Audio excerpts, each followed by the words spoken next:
One of the weapons spirits use to destroy men is pride.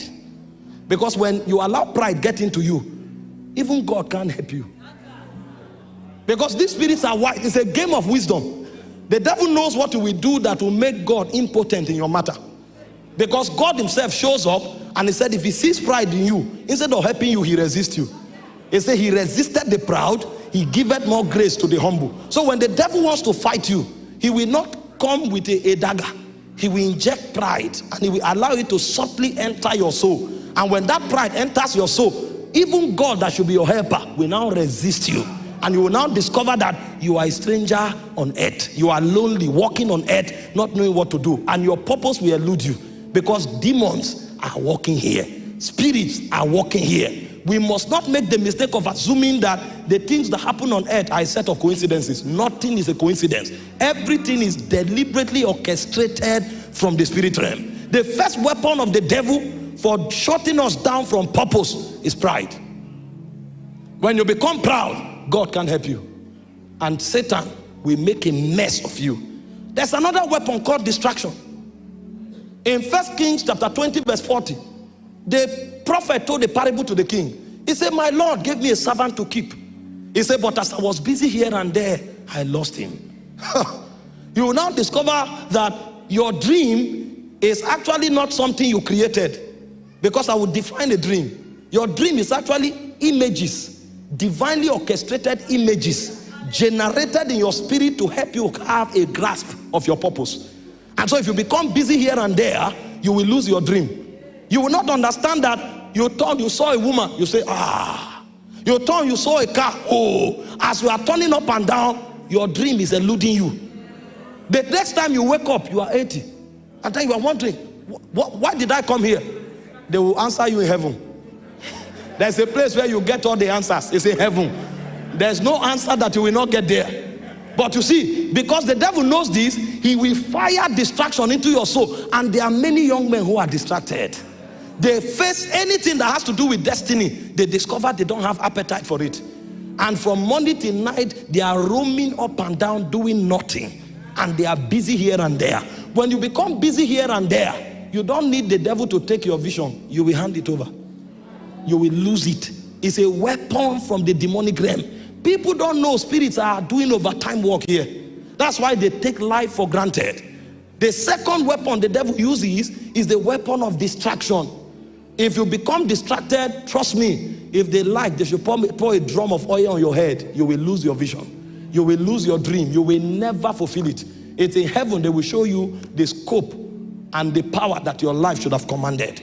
The third weapon the devil uses on earth is wrong desires. Spirits run on the frequency of your desire. Every time a desire is born, a channel is open for spirit manifestation. In John 8:44, Jesus was speaking. He said, you are of your father, the devil. He said, the lust of your father shall ye do. So the moment you build a desire, you enthrone a spirit over you. The moment their desires became lust, the devil became their father. And you know the word father is the word pater. It's also the word fundus. That's origin and sustainer. So you will discover that when you build a wrong desire, the spirit that takes over is the one that creates the kind of image that you see. And so that spirit can now rule over your destiny. And so the third weapon the devil is using to tame a generation is the weapon of wrong desire. You think when you look around and all you are seeing are seductive paintings is something that was not thought through. You buy a razor blade, you see a naked person. They are trying to create an image. And as we go into dreams, you will see the power of visualization. What the devil is trying to do is to create a desire in you. And that desire created will become a gangway for him to walk into your destiny and to dominate you. It's a weapon in the spirit. When you become wise, you will shut the gates. The gate of the eyes, the gate of the ear, the gate of the skin. Nothing can enter. In Ephesians 4:27, he said, giving no place to the devil. Because it is you who determines what spirit rule over you. And the desires you open up is the gateway for spirits. This thing does not begin with talking. There are many things that happen in your life that you don't say anything, but you consent to. And one of the ways you consent is through your thinking and your desire. If you think it, desire it, you open a door for a spirit to take over. It's a weapon in the spirit. I'm telling you why many lose their dreams and they can't focus on it, because the desires can take them off and they will veer away from destiny. The fourth weapon of the devil is the weapon of sin and lawlessness. In Isaiah 53 verse 6, it says, all we like sheep have gone astray. All we. So the moment you choose the path of sin, iniquity and lawlessness, you voluntarily walk away from God. So you see that all these weapons have their powers. The weapon of pride makes God to resist you. The weapon of distraction makes you to lose your dream. The weapon of desire makes other spirits to rule over you. And the weapon of sin makes you to walk away from God. All of these things will end up causing you to lose that dream that God planted in your spirit even before you were born.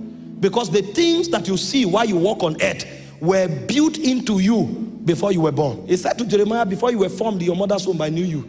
I ordained you to be a prophet. You come on earth, you are seeing prophetic signals. You don't know that those things are algorithms created from the studio of eternity. You are not being creative. You are only seeing what was passed into you. And what the devil will do is to make sure you lose it. You'll never fulfill it. Wrong desire, sin, and lawlessness. The fifth weapon the devil uses is the weapon of ingratitude. So you find many people who should be helped into destiny, they shut the gates. Most people are in obscurity and suffering today because they didn't say thank you at the right time. God arranged everything that should lift them up. When the table is set, all they needed to say is, thank you, sir. Thank you, ma. They didn't say it. They forgot. And because they forgot, their helpers too forgot. And so everybody forgets until they are forgotten in destiny. And no matter how strong you are, you need men. No matter how strong you are, you need helpers. Sometimes one recommendation can be more important than a life saving. But if you don't know how to say thank you, you are gone. And the devil will use this to make a lot of people suffer and never fulfill destiny. In 1 Thessalonians 5:18, the Bible said, in all things, be thankful. In all things. Because if you lose the virtue of gratitude, you will discover that even if you remember your dream, you won't fulfill it. And there are all of these weapons there, the devil working over time to keep us in obscurity. This conference is designed to make you break the power of darkness. It's designed to cut all of those programs from your soul, so that as you walk out of here, the you that was sent from heaven will manifest. He said, the thief cometh not but for what? To kill, to steal, and to destroy.